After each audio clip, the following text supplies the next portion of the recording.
Cuando escuchamos hablar de Corea del Sur, se nos viene a la cabeza un país próspero y lleno de oportunidades. Hablamos de una población de más de 50 millones de personas con un PIB per cápita de 30.000 euros, buena puntuación en el índice de desarrollo humano y una deuda pública del 50% del PIB, muy baja si la comparamos con algunas economías asiáticas. Pero a pesar de esto, está padeciendo de un problema muy gordo y que padecen todas las economías desarrolladas: el invierno demográfico. Pero el caso de Corea del Sur es mucho más exagerado. Siempre se nos viene a la mente Japón cuando hablamos de invierno demográfico, pero el caso de Corea del Sur lo supera. El país ha llegado a un punto denominado por un legislador como el cruce de la muerte, un escenario donde el número de fallecidos ha superado al de los nacimientos. Desde los años 2000, la tasa de nuevos nacimientos ha ido cayendo en picado, mientras que la de los fallecidos se ha ido incrementando gradualmente hasta llegar a cruzarse. Y no solo es cosa de la pandemia,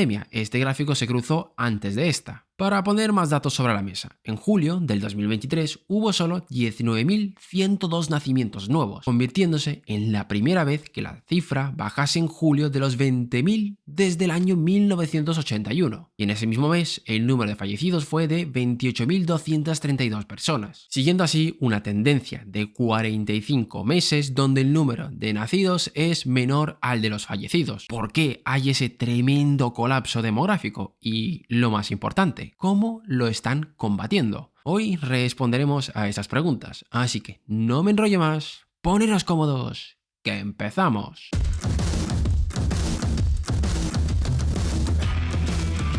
Cuando hablamos del colapso demográfico, siempre salen las mismas variables como las grandes causantes de esta. En primer lugar tenemos el desarrollo económico. Por muy paradójico que parezca, esto hace que la cantidad de hijos disminuya. Antes las aspiraciones de vida que teníamos no eran demasiado variadas, pero desde la revolución industrial y especialmente desde el final de la Segunda Guerra Mundial, el abanico de posibilidades se ha incrementado de forma exponencial. El hecho de tener hijos ha quedado relegado a un segundo plano. Después tenemos la incorporación de la mujer al mercado laboral, haciendo que deje de tener ese rol tradicional de encargada de las tareas del hogar y ahora tenga que dedicar más tiempo al trabajo, algo que mucha más explicación no necesita. Después tenemos el incremento de la competitividad en el mercado laboral. Antes, con tener estudios básicos ya se te abrían muchas puertas. Ahora, tener estudios universitarios no te asegura salir al mercado laboral. Y en el caso de Corea, esto coge una importancia bestial. Hablamos de una sociedad que es adicta al trabajo. Según la OCDE, trabajan 199 horas más al año que la media de los países miembros. Pero esto no es lo más destacado. En países como México, Chile, Costa Rica o Colombia se trabaja más horas. Lo más importante es la forma del trabajo. En la cultura de Corea hay una búsqueda de la perfección desmesurada. Ya no solo es trabajar por muchas horas para llegar a los objetivos, es querer hacerlo de una forma perfecta, sin errores y mejor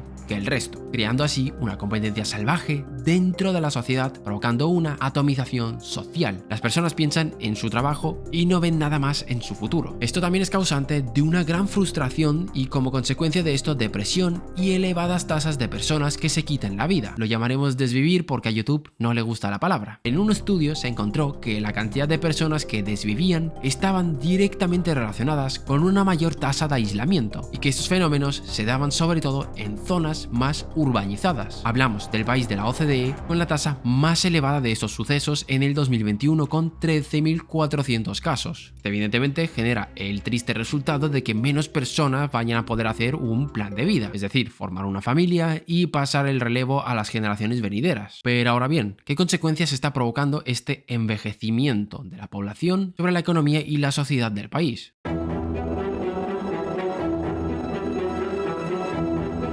La primera consecuencia evidente es la disminución de la productividad laboral. Al haber cada vez menos personas en edad de trabajar, hacen que el trabajo que tengan que hacer estas sea mucho mayor e ineficiente. Tenemos un vídeo hablando del colapso demográfico y de las consecuencias de esto que tenéis en la descripción. Diréis, bueno, que traigan más inmigrantes. Mala opción porque, en primer lugar, Corea tiene un montón de restricciones a la inmigración. En segundo lugar, porque no necesitan cualquier tipo de inmigrante. Como ya vimos en el vídeo hablando de los efectos de la inmigración, para que ésta tenga efectos positivos sobre la economía depende mucho del tipo de inmigrante que llegue. Y en el caso de Corea se necesita una inmigración bastante cualificada. Y claro, incentivos tiene para venir. Los salarios no son nada fuera del otro mundo, hay lugares que te pagan bastante mejor, pero solamente algo que haga pensárselo dos veces a alguien que quiere ir a trabajar ahí es el ambiente que hay en la sociedad. Con todo lo que comentamos anteriormente de una sociedad depresiva, atomizada, no genera el ambiente idóneo donde uno querría estar. Así que traer inmigrantes no parece la mejor opción, sin entrar en la discusión si realmente traer inmigrantes modifica la pirámide poblacional. Sobre esto hay un estudio del FMI que pone en duda la afirmación,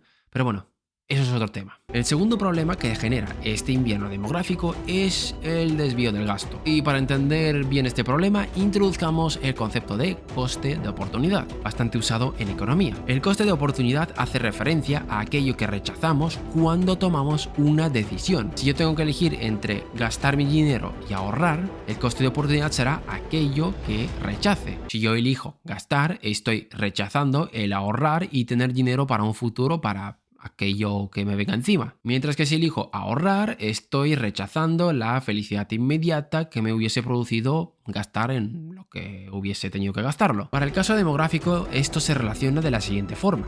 En la economía hay recursos que se van asignando y si tu demografía se sesga hacia la parte superior de la pirámide, es decir, que hay más personas mayores, el gasto irá enfocado en las necesidades de estas personas, quitando recursos que podían haber sido destinados a otros campos. Y no solo hablamos de recursos públicos, sino que también de privados. Si por ejemplo hay hospitales privados y cada vez más personas mayores acuden a estos para tener los cuidados necesarios, la inversión privada irá hacia ahí, dejando sin esta a otros sectores de la economía. Así que estos son los dos mayores problemas que genera la inversión de la pirámide dentro de la economía. Y hay que decir que no es un problema per se, como hemos visto, una de las causas de este invierno demográfico es precisamente el desarrollo económico, obviando el tema cultural de Corea, que es para dar de comer aparte. Pero el problema surge cuando nuestra economía depende de la demografía, ya que al fin y al cabo es algo que no podemos controlar. A ver, poder se puede, pero estaríamos sobrepasando unos cuantos límites éticos que, bueno,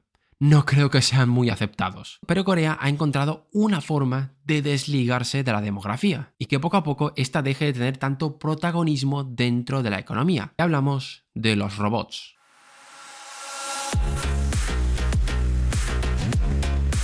La automatización es algo bastante antiguo. Desde la primera revolución industrial, los cambios tecnológicos han impulsado a cambios que ni los más optimistas podían haberse imaginado. Y no es ningún misterio que la robotización es algo por lo que están apostando muchísimos países hoy en día. Actualmente de media hay unos 132 robots por cada 10.000 trabajadores, pero Corea del Sur ha llevado esto a otro nivel, convirtiéndose en el país con más densidad de robots en el mundo, con 932 robots por cada 10.000 empleados. Poca broma con esto. El impulso de la robotización puede ser causado por varios factores, pero Acemoglu y Robinson encontraron que uno de estos es precisamente la demografía. Según sus análisis, el 35% del uso de los robots puede ser explicado por el envejecimiento de la población, es decir, debido a la falta de mano de obra que genera el invierno demográfico, se busca sustituir a esta por robots. Este boom en Corea empezó con la Ley de Desarrollo y Distribución de Robots Inteligentes del año 2009, cuando se buscaba conseguir que los robots contribuyesen a una mejor calidad de vida y desarrollar la economía nacional. A pesar de ser uno de los países con la población más envejecida del planeta, o la más envejecida, no ha dejado de crecer. Desde la crisis global del 2009 hasta la actualidad, su economía ha estado creciendo a unas tasas cercanas del 3%, a excepción de la pandemia, donde evidentemente la economía decreció. Esto contrasta muy bien con economías como Europa o Japón,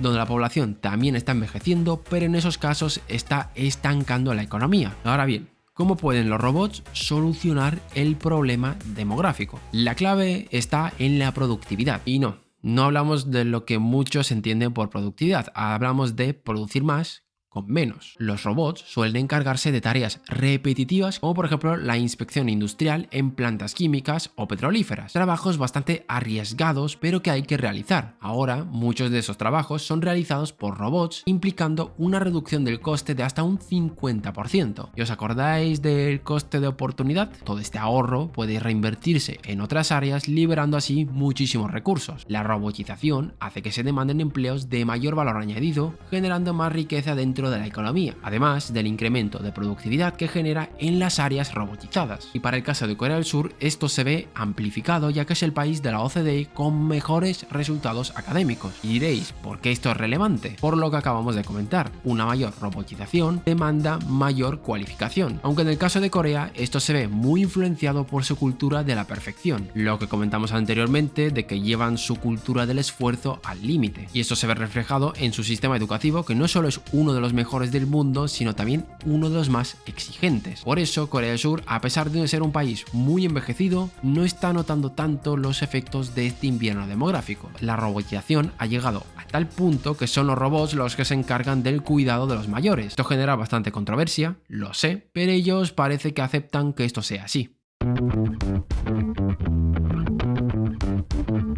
La gran pregunta que seguramente muchos se plantean al terminar de ver este vídeo es: ¿se puede replicar este éxito en Occidente? En parte sí, pero hay un pequeño problema: la cultura. En Occidente aún está bastante presente esa idea ludista de que los robots nos están quitando trabajo. Por otro lado, la educación y la cultura que hay alrededor de esta. Esta obsesión con el trabajo no existe, así que genera dudas sobre cuánto podríamos aprovecharnos de una robotización, pero es una muy buena forma de combatir el invierno demográfico y que seguramente tarde o temprano se va a barajar en Europa y en otros países, si los políticos no quieren que la demografía ahogue nuestras economías. ¿Y vosotros qué pensáis? ¿Creéis que los robots son la solución al problema demográfico? Os leemos en los comentarios. Gracias por vernos un día más y nos vemos en el próximo vídeo.